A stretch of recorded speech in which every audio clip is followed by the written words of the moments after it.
ওম শান্তি 13/6/2024 মুরলি। বাবা বলছেন, মিষ্টি বাচ্চারা, প্রথমে প্রত্যেককে এই মন্ত্রটি ঘষে ঘষে পাক্কা করাও যে তোমরা হলে আত্মা। তোমাদের বাবাকে স্মরণ করতে হবে। স্মরণের দ্বারাই পাপ বিনষ্ট হবে। প্রশ্ন, সত্যিকারের সেবা কি যা তোমরা এখন করছো? উত্তর, ভারত যে পতিত হয়েছে তাকে পবিত্র করা। এটাই হলো প্রকৃত সত্য সেবা। লোকেরা জিজ্ঞাসা করে, তোমরা ভারতের কি সেবা করো? তোমরা তাদের বলো যে শ্রীমত অনুসারে আমরা ভারতের এমন আধ্যাত্মিক সেবা করি যার ফলস্বরূপ ভারত ডাবল মুকুটধারী হয়। ভারতে যে শান্তি সমৃদ্ধি ছিল তারই স্থাপনা আমরা করছি। ওম শান্তি।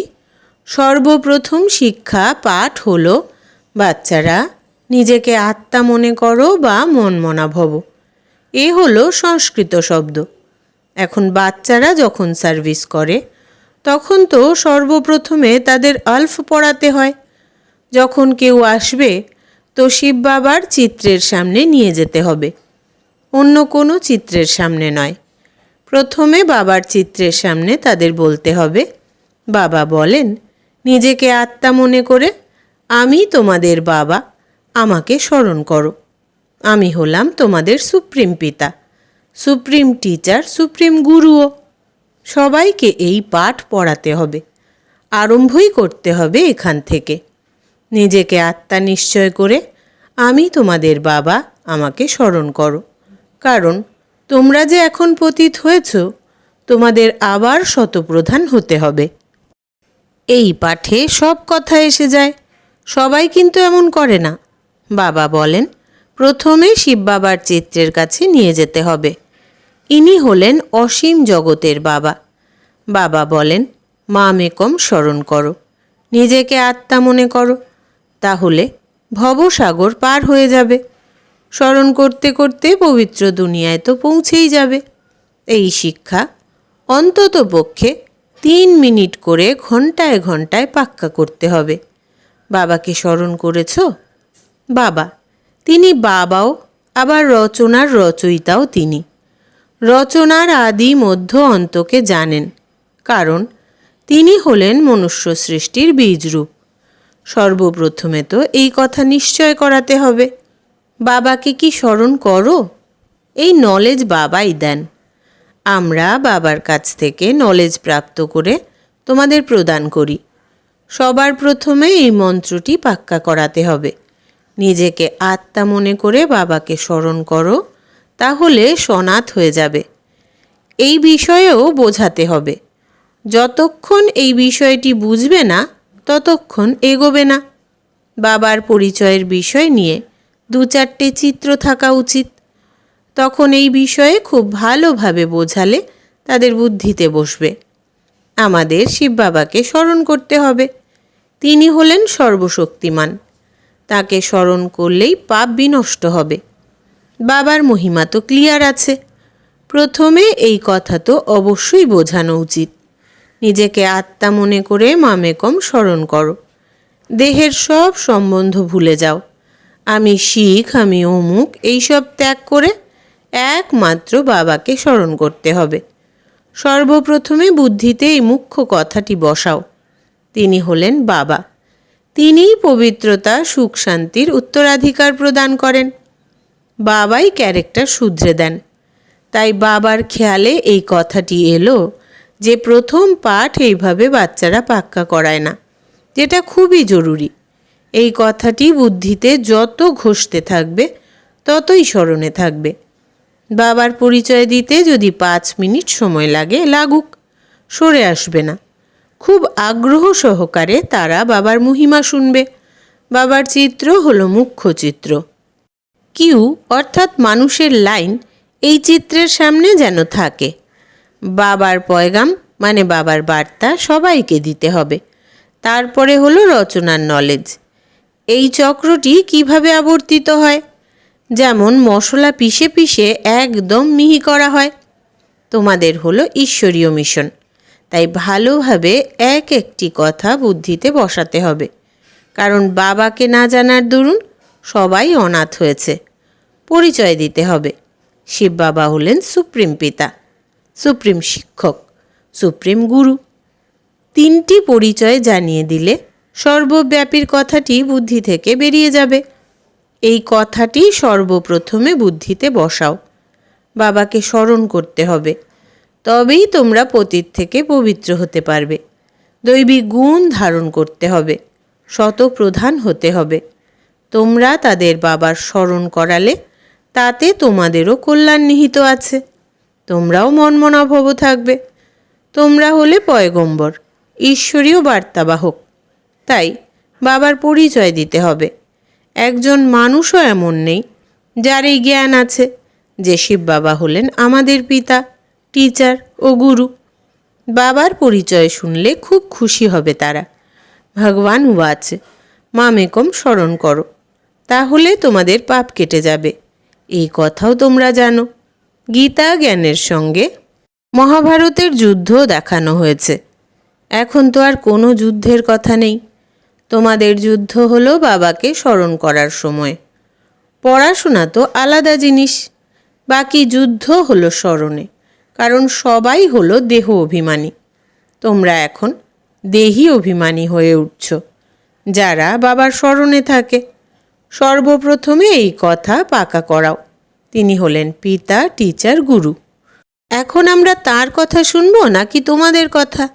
বাবা বলেন, বাচ্চারা, এখন তোমাদের পুরোপুরি শ্রীমত অনুযায়ী চলতে হবে শ্রেষ্ঠ হওয়ার জন্য। আমরা এই সেবাই করি। ঈশ্বরীয় মত অনুযায়ী চলো, তাহলে তোমাদের বিকর্ম বিনষ্ট হবে। বাবার শ্রীমত হলো এই যে মামেকম স্মরণ করো। সৃষ্টিচক্রের কথা যে বোঝানো হয় সেও তাঁরই মত। তোমরাও পবিত্র হবে এবং বাবাকে স্মরণ করবে। তো বাবা বলেন, আমি সঙ্গে নিয়ে যাব। রুহানি পাণ্ডাও হলেন বাবা। তাঁকে স্মরণ করা হয়, হে পতিত পাবন, আমাদের পবিত্র করে এই পতিত দুনিয়া থেকে নিয়ে চলো। তারা হলো দৈহিক পাণ্ডা, আর ইনি হলেন আধ্যাত্মিক পাণ্ডা, আত্মাদের। শিব বাবা আমাদের পড়ান। বাচ্চারা, বাবা তোমাদেরও বলেন চলতে ফিরতে উঠতে বসতে বাবাকে স্মরণ করতে থাকো।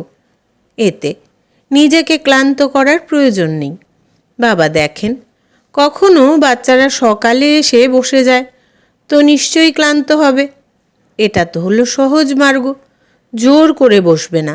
ঘুরে ফিরে প্রাতঃভ্রমণ করতে করতে খুব আগ্রহ সহকারে বাবাকে স্মরণ করো। মনের ভেতরে বাবা বাবা শব্দটি যেন উথলে উঠতে থাকে। বাবা নামের ধ্বনি তাদেরই উথলে উথলে উঠবে যে প্রতিক্ষণ বাবাকে স্মরণ করতে থাকবে। আর অন্য যা কিছু বুদ্ধিতে স্মরণে আসে সব বের করে দেওয়া উচিত। বাবার সঙ্গে অতি ভালোবাসা ও প্রেম যেন থাকে। ফলস্বরূপ অতীন্দ্রিয় সুখের অনুভব যেন হতেই থাকে। যখন তোমরা বাবার স্মরণে ব্যস্ত হবে তখনই তমপ্রধান থেকে শতপ্রধান হয়ে যাবে। তখন তোমাদের খুশির কোনো সীমা থাকবে না। এই সব কথার বর্ণনা এখানে হয়। সেই জন্য বলাও হয়, অতীন্দ্রিয় সুখের কথা জানতে হলে গোপ গোপিকাদের জিজ্ঞাসা করো, যাদের স্বয়ং ভগবান পড়াচ্ছেন। ভগবান উবাচ, আমাকে স্মরণ করো। বাবার মহিমাই বর্ণনা করতে হবে। সদ্গতির উত্তরাধিকার তো একমাত্র বাবার কাছেই প্রাপ্ত হয়। সবারই অবশ্যই সদ্গতি প্রাপ্ত হয়। সবচেয়ে প্রথমে সবাই যাবে শান্তিধাম। এই কথাটি বুদ্ধিতে থাকা উচিত যে বাবা আমাদের সদ্গতি প্রদান করছেন। শান্তিধাম সুখধাম কাকে বলা হয় সেই কথা তো বোঝানো হয়েছে। শান্তিধামে সব আত্মারা বাস করে। শান্তিধাম হলো sweet home, silence home, tower of silence. এই চোখ দিয়ে কেউ তা দেখতে পারে না। বিজ্ঞানীদের বুদ্ধি তো এখানে যা চোখে দেখা যায় সেসবেই চলে। আত্মাদের তো এই চোখ দিয়ে কেউ দেখতে পায় না, বুদ্ধি দিয়ে বুঝতে পারে। যখন আত্মাদেরই দেখতে পাবে না তখন বাবাকে দেখবে কিভাবে? এই কথাটি বুঝতে হবে, তাই না? এই চোখ দিয়ে দেখা অসম্ভব। ভগবান ওয়াচ, আমাকে স্মরণ করো, তাহলে পাপ ভস্ম হবে। এই কথা কে বলেন? পুরোপুরি বুঝতে না পারায় কৃষ্ণের নাম বলে দিয়েছে। কৃষ্ণকে তো অনেক স্মরণ করে, দিন দিন ব্যভিচারী হয়ে যাচ্ছে। ভক্তিতে সর্বপ্রথমে শিবের ভক্তি করা হয়েছিল, সেটা ছিল অব্যভিচারী ভক্তি। তারপরে লক্ষ্মীনারায়ণের ভক্তি, সর্বোচ্চ হলেন ভগবান। তিনি উত্তরাধিকার দেন বিষ্ণু স্বরূপ হওয়ার। তোমরা শিববংশী হয়ে বিষ্ণুপুরীর মালিক হও। মালা তৈরি হয় তখন, যখন প্রথম পাঠ ভালোভাবে পড়া হয়। বাবাকে স্মরণ করা মাসির বাড়ি যাওয়ার মতো সহজ কথা নয়। মন বুদ্ধিকে সব দিক থেকে সরিয়ে এক বাবার দিকে স্থির করতে হবে। যা কিছু চোখে দেখছো সব কিছু থেকে বুদ্ধিযোগ সরিয়ে নাও। বাবা বলেন, মামেকম স্মরণ করো, এতে কনফিউজড হবে না। বাবাই এই রথে বসে আছেন, তাঁর মহিমা বর্ণনা করা হয়। তিনি হলেন নিরাকার। এনার দ্বারা তোমাদের ক্ষণে ক্ষণে স্মরণ করানো হয়। তোমরা মনমনাভব হয়ে থাকো, অর্থাৎ তোমরা সবার উপকার করো। তোমরা রন্ধনের কাজে নিযুক্তদেরও বলে থাকো যে শিব বাবাকে স্মরণ করে ভোজন তৈরি করো, যাতে যারা খাবার খাবে তাদের বুদ্ধি শুদ্ধ হয়ে যায়। একে অপরকে স্মরণ করাতে হবে। প্রত্যেকে অল্প মাত্রায় হলেও কিছু সময় স্মরণ করে। কেউ আধ ঘন্টা, কেউ 10 মিনিট বসে স্মরণ করে। আচ্ছা, 5 মিনিটও যদি ভালোবেসে বাবাকে স্মরণ করলে, তাহলেও রাজধানীতে আসবে। রাজা রানী সদা সবাইকে স্নেহ করে। তোমরাও ভালোবাসার সাগরে পরিণত হও। তাই সকলের প্রতি ভালোবাসার ভাবনা থাকবে, শুধুই ভালোবাসা। বাবা হলেন ভালোবাসার সাগর। অতএব বাচ্চাদেরও নিশ্চয়ই এমন ভালোবাসার ভাবনা থাকবে। তবে সেখানেও এমন ভালোবাসা থাকবে।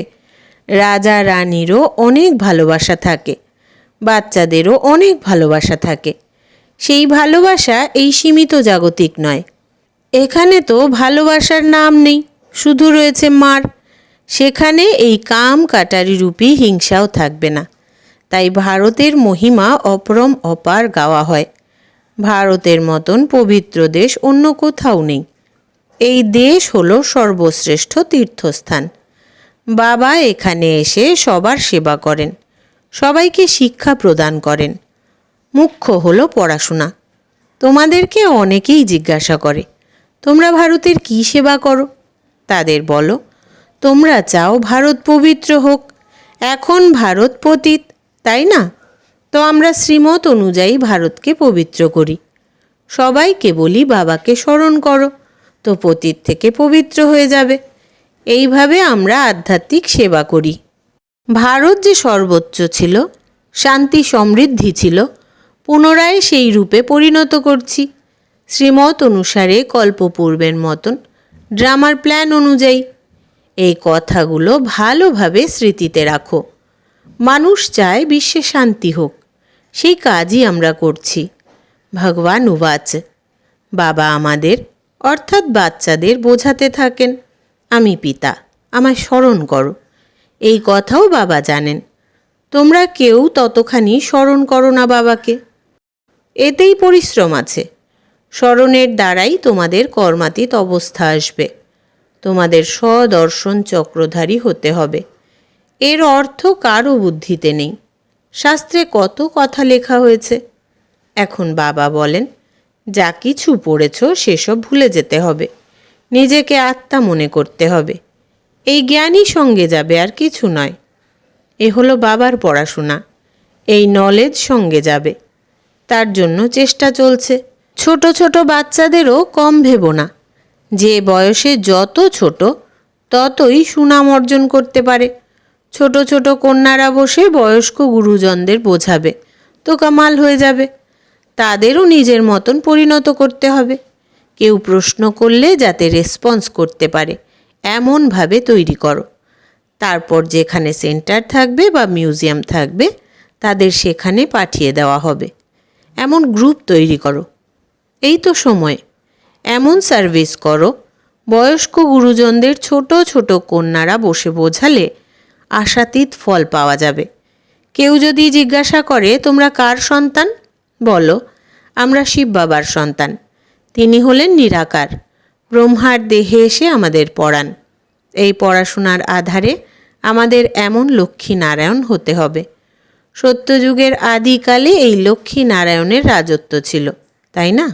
তাদের কে এমন তৈরি করেছেন? নিশ্চয়ই বিশেষ কর্ম করে শ্রেষ্ঠ স্বরূপ প্রাপ্ত হয়েছে, তাই না? বাবা বসে কর্ম অকর্ম বিকর্মের গতি বুঝিয়ে দেন। শিব বাবা আমাদের পড়ান। তিনি হলেন পিতা, শিক্ষক, গুরু। অতএব বাবা বোঝান। মুখ্য একটি কথাই জোর দিয়ে বোঝাতে হবে। সর্বপ্রথমে আলফ আলফকে বুঝলে এত প্রশ্ন ইত্যাদি কেউ জিজ্ঞাসা করবে না। আলফ না বুঝিয়ে তোমরা বাকি চিত্রগুলি বোঝালে তো তারা মাথা খারাপ করে দেবে। প্রথম কথা হলো আলফ। আমরা শ্রীমত অনুযায়ী চলি। এমনও অনেকে আসবে যারা বলবে, আলফকে বুঝে নিয়েছি, বাকি চিত্র ইত্যাদি দেখার কি প্রয়োজন আছে? আমরা আলফকে জেনে সব কিছু বুঝে নিয়েছি, ভিক্ষা পাওয়া হয়ে গেছে, তা নিয়ে চলে যাবে। তোমরা ফার্স্ট ক্লাস ভিক্ষা দান করো। বাবার পরিচয় দিলেই বাবাকে যত স্মরণ করবে তম প্রধান থেকে শতপ্রধান হবে। আচ্ছা, মিষ্টি মিষ্টি হারানিধি বাচ্চাদের প্রতি মাতা পিতা বাপ দাদার স্মরণের স্নেহ সুমন আর সুপ্রভাত। আত্মাদের পিতা তার আত্মারূপী বাচ্চাদেরকে জানাচ্ছেন নমস্কার। আমরা আত্মা সন্তানেরা আমাদের আত্মা পিতাকে জানাই স্মরণের স্নেহ সুমন, সুপ্রভাত আর নমস্কার। ধারণার জন্য মুখ্য সার: 1. অতীন্দ্রিয় সুখের অনুভব করার জন্য স্মৃতিতে বাবা বাবা শব্দ যেন উথলে উথলে উঠতে থাকে। জোর করে নয়, সহজভাবে বাবাকে চলতে ফিরতে স্মরণ করো। বুদ্ধি সব দিক থেকে সরিয়ে একের প্রতি নিয়োজিত করো। 2.